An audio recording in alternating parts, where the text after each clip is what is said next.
we are here to learn you about the psychological effects of the quarter system with the students of Oswald City. Okay. I'm Reynald Building.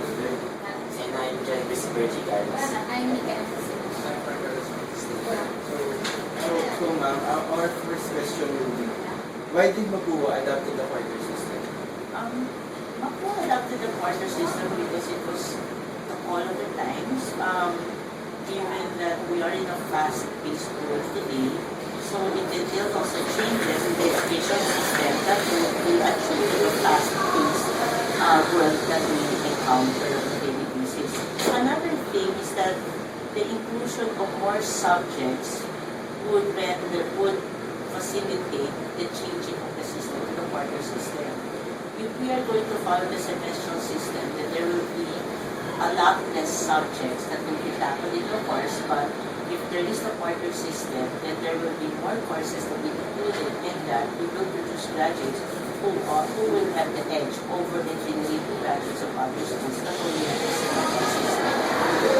So Mapua was the only school here in the Philippines that As the quarter system. For the second question, from all the evaluations and interviews you had with students, what was their initial reaction about the quarter system? Well, there were both good reactions and bad reactions. For the bad reactions, it entailed more stress, given the shorter amount of time for learning. There was also the problem with the parents of the enrollees, because instead of shelling out money on a twice-a-year basis, they would have to shell out 4 times a year. But on the other hand, there was a sense of pride. I am in an institution that has the quarter system, patterned after the American educational system, and I am a Mapuan. I am one of the elite graduates of an institute that has a very unique system. And even the rigorous training that we undergo, that is why we go for the quarter system. And you can say that students generally feel a sense of pride that I will be able to adapt to the system, and the outcome will be I am a better graduate compared to other graduates of other schools. So, ma'am, for you, ma'am, what are the advantages of this educational system to the students? And for one, having a curriculum, a more enriched curriculum for the students that will enhance learning. Secondly, you graduate earlier, and graduating earlier will entail a bigger cut of the market when it comes to job opportunities. And third, the sense of pride that you are in an institute that is very fast-paced, and yet you're able to overcome that. And there have been so many students who enrolled in Mapua, but not everyone has finished the entire system. So when you graduate from this course, there's a sense of achievement that I was able to finish in Mapua. Very much for your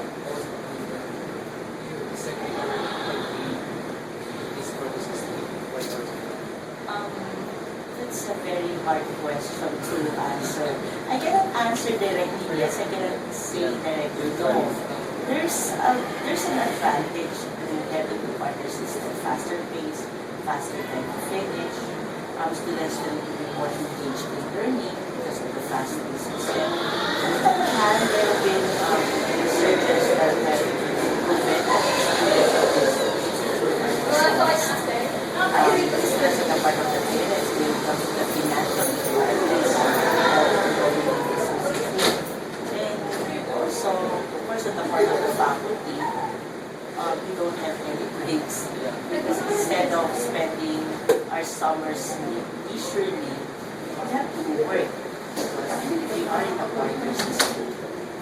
even for the faculty and other staff in Mapua, the quarter system. Yes, because we have to abide by certain institutional requirements.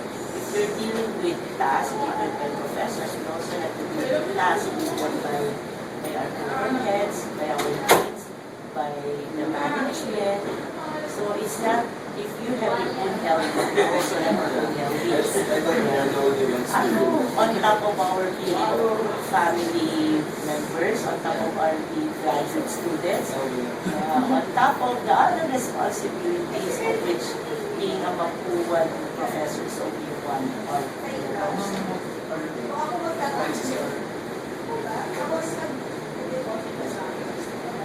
you have to be very inspired and motivated. You have to be goal-oriented. That you don't settle for merely passing. You always have to target the finish line. Set one goal. Yeah, one goal. Sa problem with some students that pasa ko lang to, okay na ako. The problem is you were able to surpass this about the following term. So dapat the drive, the motivation should be sustained across all years. If you fail, the partner system allows for the offering of the subject all times.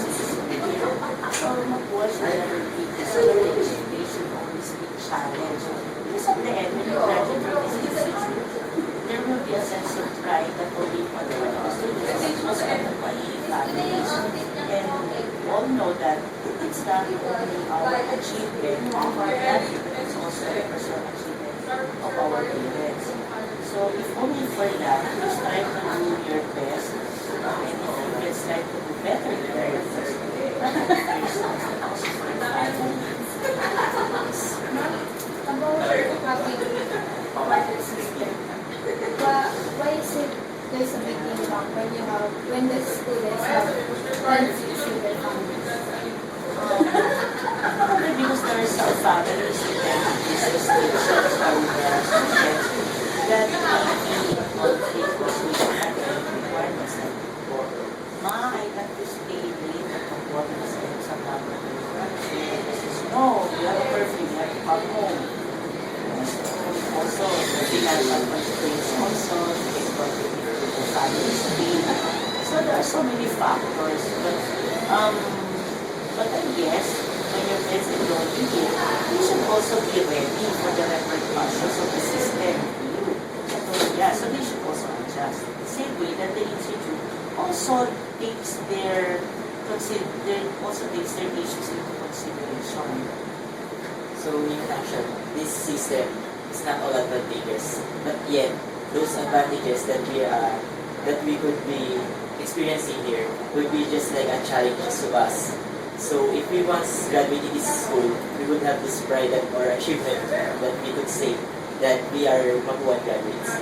Yes, and I would say that the advantages somehow outweigh the disadvantages.